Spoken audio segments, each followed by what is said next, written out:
Well, Frenkie de Jong has gone ahead and really shocked Erik ten Hag with his latest statements. I'm going ahead to really reveal while he was talking to NOS. Looks like it's a news outlet coming in from Netherlands. Welcome to this channel, United Matters channel it is. How are you guys and where you're watching us from? This is Rock and David. Strictly United content is what we do here. Last video that we are presenting to you in here for you. By the way, I'm trying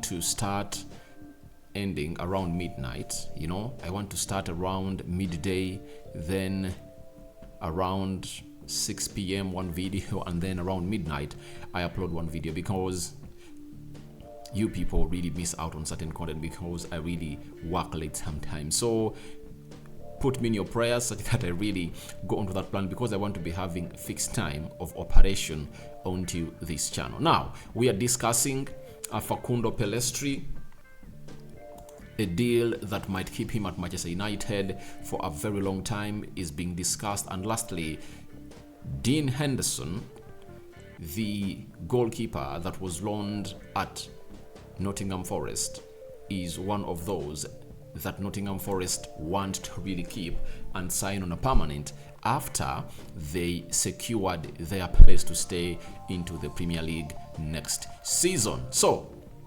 let's see close to 100 likes smash on this video, and don't forget to subscribe because we want to hit 13,000 subscribers. I'm liking the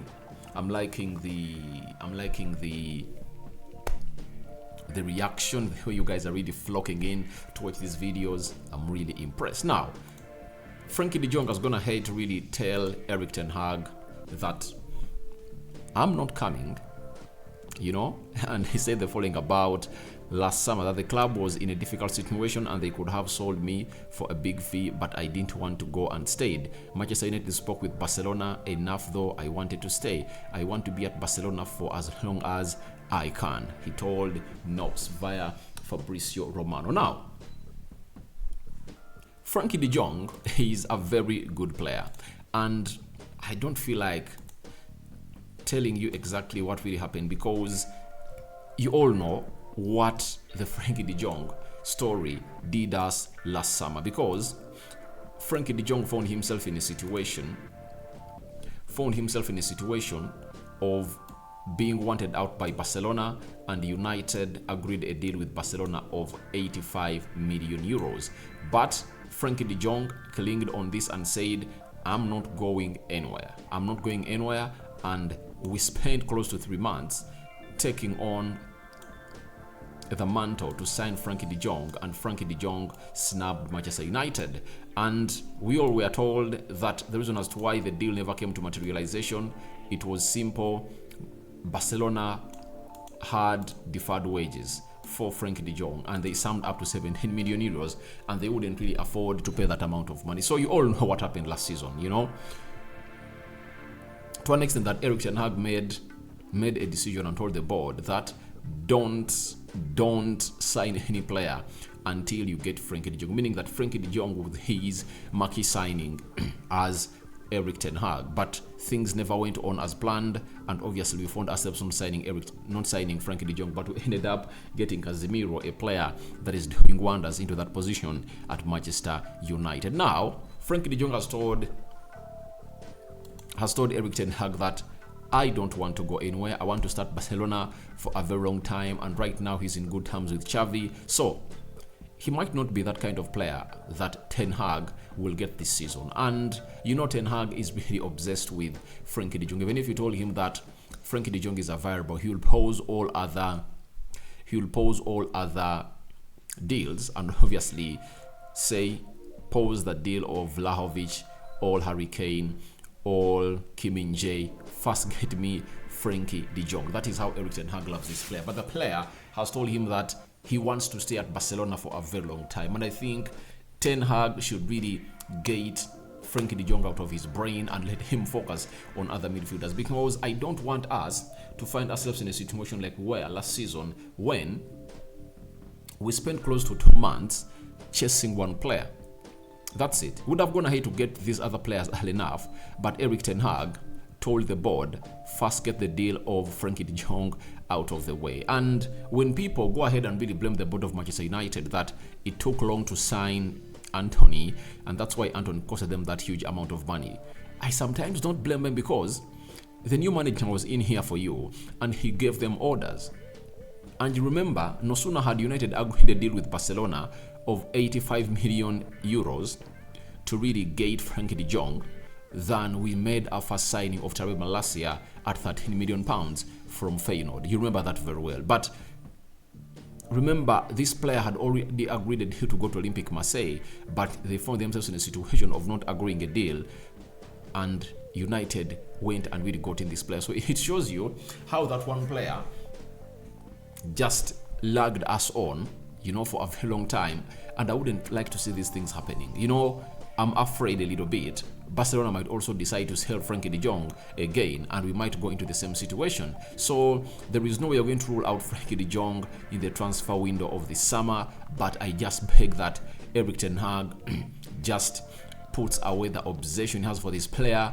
Let's go in for other players. Let's go in for other players, because even the players told us that he wants to stay at Barcelona, and what a shock Erik ten Hag has gotten from his former player he was with at Ajax that he really loves a lot. He knows how good he is, his passing accuracy, and obviously just hearing Frenkie de Jong as the in the double pivot, you know what that means. It would be one of the best central midfield partnerships, but I think it cannot come to pass because Frenkie de Jong is obsessed with staying at Barcelona, having won for them the first league trophy. He feels like this is the place to be, and obviously the place to stay. And with Sergio Busquets out, Barcelona are really looking at Frenkie de Jong as his successor and maybe the other player they could sign. So let's wait and see what's going to happen, because never say never at Barcelona, because they're really going through hard situations that are really financial, and I don't know how they're going to solve them. I'm going to sell Rafinha,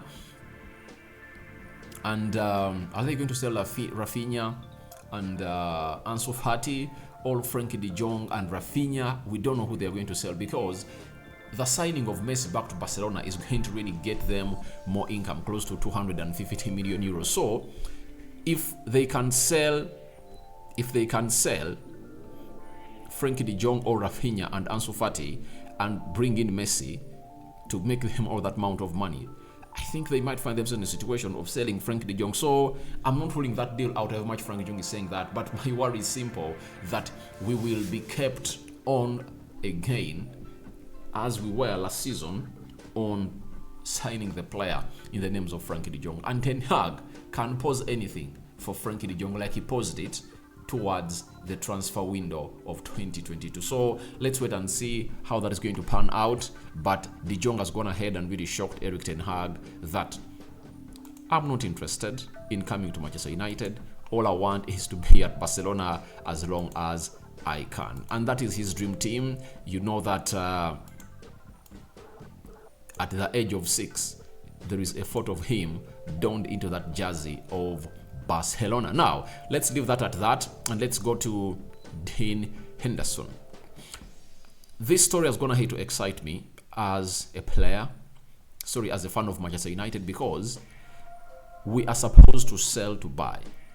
And if you are supposed to sell to buy, if you get a player that a team really wants to keep after his good performances in the due course of the season, of the long spell that he spent there, then you should be excited. Now, John Passy is a Midlands football reporter for the Daily Telegraph and Sunday Telegraph, has told us that Nottingham Forest will seek to recruit Dean Henderson, that their maintenance is assured. The situation will be determined by David De Gea's future at Manchester United. Now, I really put a lot of respect onto John Passy because he's a Midlands reporter, and Nottingham comes in from the Midlands. You know that very well. So I think David De Gea is going to start Manchester United. That's a fact, and that's a constant. It's a given that is not going to be changed. But what is going to be changed is the future of Dean Henderson. I was really worried a little bit when I really found out that Dean Henderson found himself in a situation of having an injury. And he returned to Manchester United for treatment.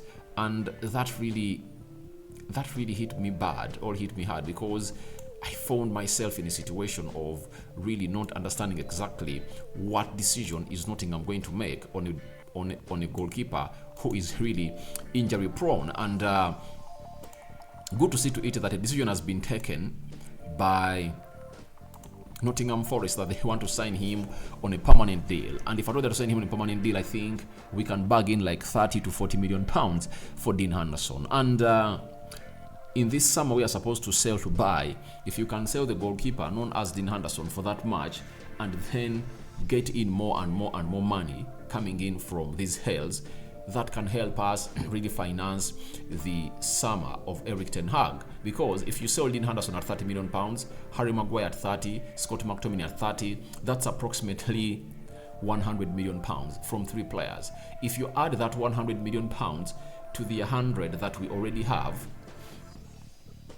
to spend in the summer, that is close to 200 million pounds. But the big question is, how fast is Nottingham going to react to get this deal out of the way? That is the most important bit of it all. If at all they can sign Dean Henderson on a permanent when he's injured, that will be something great for the team of Manchester United, because we want that money badly. And if at all you can get that money in before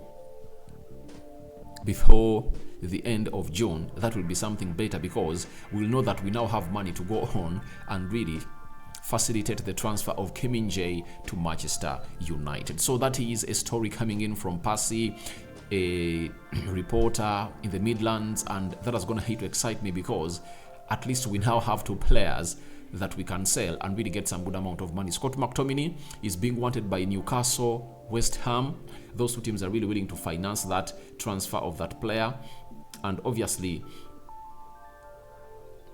we've added on Dean Henderson, meaning that those 2 transfers can see United bag close to 70 million pounds. You sell them 35 million pounds each. That is a very huge amount of money and a huge boost into our transfer window. So if at all that can come to pass as early as possible, it will be good news for me. But there is nothing good to hear that Nottingham Forest want to keep him on a permanent. That Dean Henderson, having been there for some time, they want to keep him on a permanent deal. The other player that Ten Hag really is going to have to cherish and is planning to really offer him an extended deal is Facundo Pellistri. Fabrizio Romano has gone ahead to confirm to us that Man United are in advanced talks to extend Facundo Pellistri's contract until June 2028. That is Fabrizio Romano for you. Remember, we signed him in 2020. This is his 3rd season at Manchester United. He came in through and obviously had some good flashes into those games of football that Eric Ten Hag gave him. And Ten Hag believes that this player needs to get a long season loan like Amad Diallo, and he can return back at Old Trafford and really fight for his position. That is Eric Ten Hag for you. So your thoughts on to United giving Facundo Pellistri an extended contract are welcome in the comment section below. What do you make about De Jong shocking Eric Ten Hag again, that he wants to stay at Barcelona as long as he can, meaning that he is not looking at coming to Manchester United, and let us not even focus on him. And Dean Henderson, would you keep him at Manchester United? Yes or no? And would you welcome the amount of money that Nottingham Forest is willing to offer Manchester United? All that into the comment section below. I cover you all in the precious blood of Jesus Christ. Good night. See you later when you guys see me. I sign out for now. See you later. Rock and David remains my name, but don't forget to subscribe, guys. We want to hit 13,000 subscribers before the end of this month, and I think it's possible because we are left with some 9-10 days to go to end May. I'm out.